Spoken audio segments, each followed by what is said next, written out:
가장 선거 운동하면서 어려웠을 때 누구를 생각하면서 이를 악물었습니까? 저는 윤 대통령입니다. 가장 이 국회의원 배지를 가장 자랑하고 싶은 사람 1번 윤 대통령. 윤 대통령입니다. 당연히 윤 대통령입니다.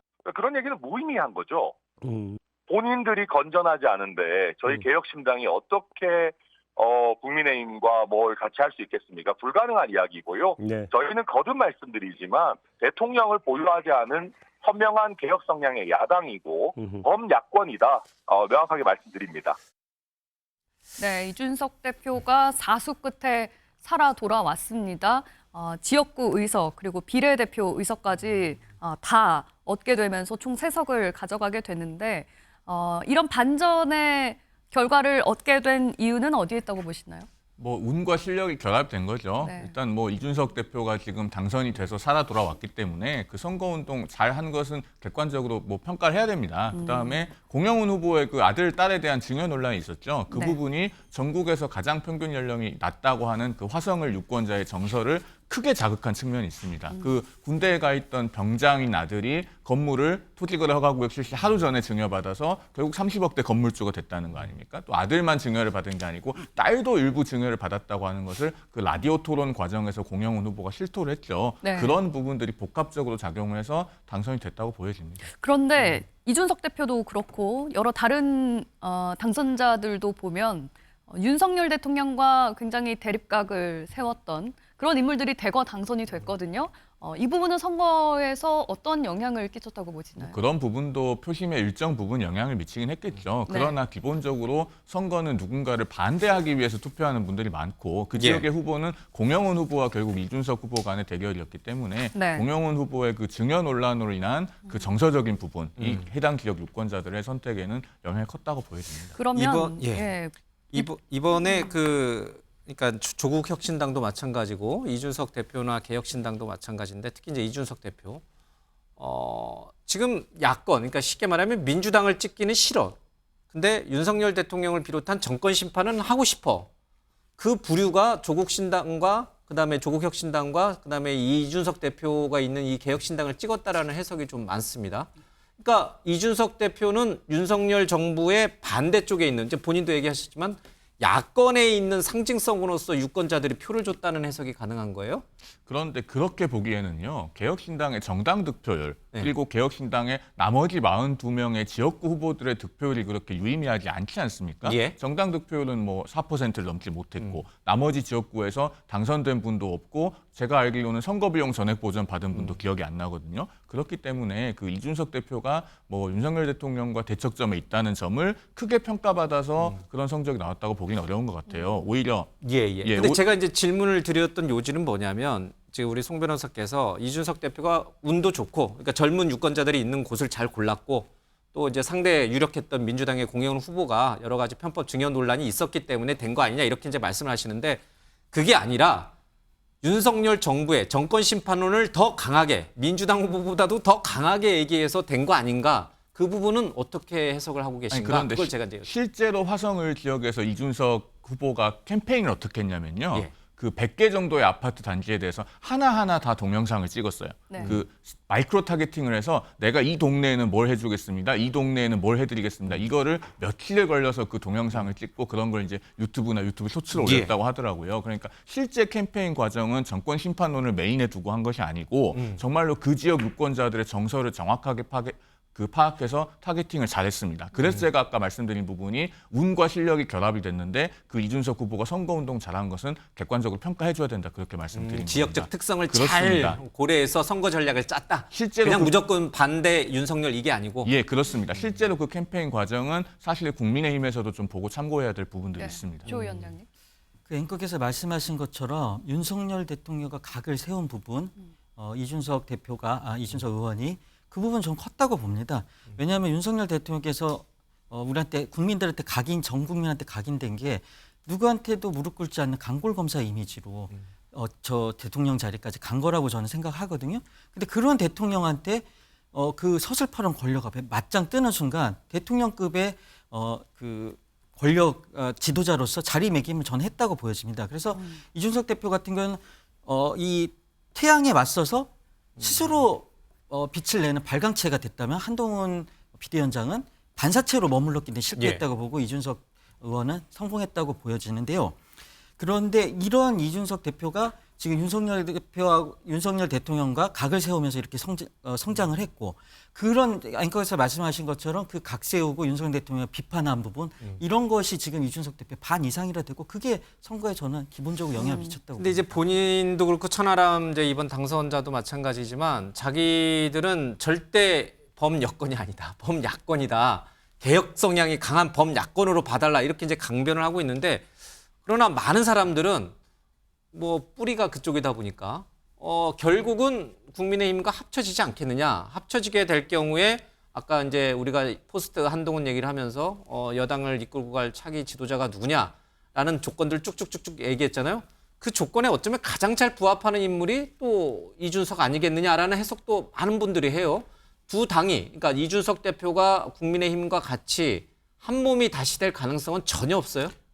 왜 없겠어요? 정치는 다 가능성이 예. 열려 있죠. 근데 중요한 거는 그 필요 충분 조건이 성사가 돼야 돼요. 그게 뭐냐면 제가 아까 말씀드린 대로 그런 아까 제가 세 가지 그러니까 여촌야도를 탈피하고 그다음에 고령화 정당 탈피하고 비영남권 그러니까 비수도권 혹은 영남 정당이라는 이미지를 탈피하는 그 당권이 형성될 때 그러면 합당 가능성이 저는 열린다고 봐요. 그러면 이준석이라는 이번에 당선인이 실질적으로는 보수의 적통성을 잇고 있는 건 맞거든요. 지금 2012년 박근혜 대통령이 영입한 기자 아닙니까? 예. 그래서 십수년 만에 이제 결국 원내로 입성하는데 이준석 당선인이 실제로 보수의 적통성을 잇는 계보기 때문에 저는 보수라는 범보수 시장이 열리면 여기에 매기로 들어가서 매기 효과 분명히 있을 거예요. 그런데 그 시장 자체가 열리지 않으면 안 가고 각을 세우겠죠. 예. 왜? 그렇게 해서 본인의 존재감과 정치력을 키우는 게 나으니까. 그러나 큰 장이 열려서 이게 이제 수도권과 도시까지 다 수렴할 수 있는 이른바 젊은 정당. 그러면 국민의힘에서 가장 뭐가 필요합니까?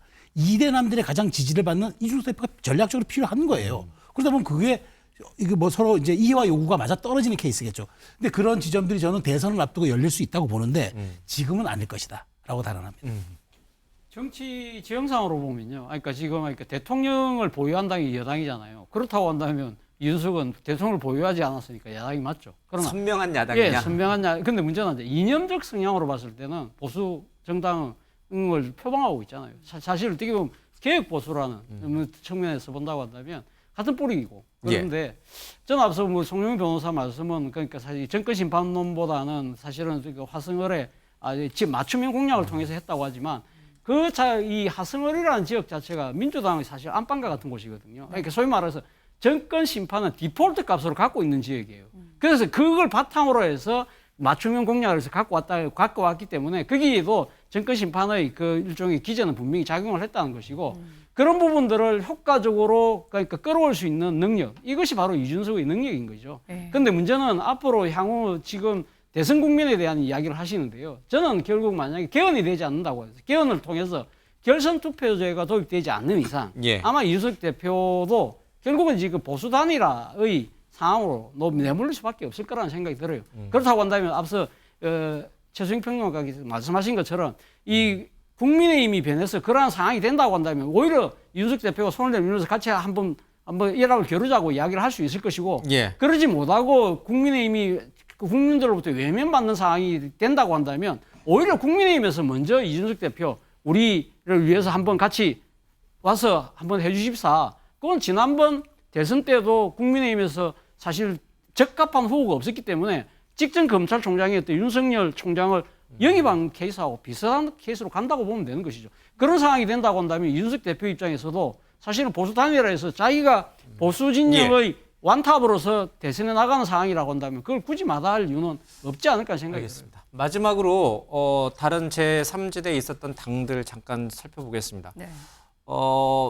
보수 진영에서는 자유통일당이 3% 득표를 못했습니다만은 3%에 거의 근접한 2.5 얼마인가요? 예. 상당히 높은 득표를 했습니다.